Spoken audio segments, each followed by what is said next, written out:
বান্দারা, তোমরা জানি আল্লাহ রাস্তায় পশু কোরবানি করো, কত বড় বিশাল পশু আনছো, সুন্দর, এবং কত টাকার পশু আনছো সেটা আমি আল্লাহ দেখি না।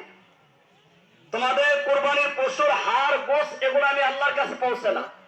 বলা কি আনালহু তাকওয়া মিনকুম, আমি আল্লাহর কাছে যেটা পৌঁছে সেটা হলো তোমাদের অন্তরে তাকওয়া। বলেন সুবহানাল্লাহ।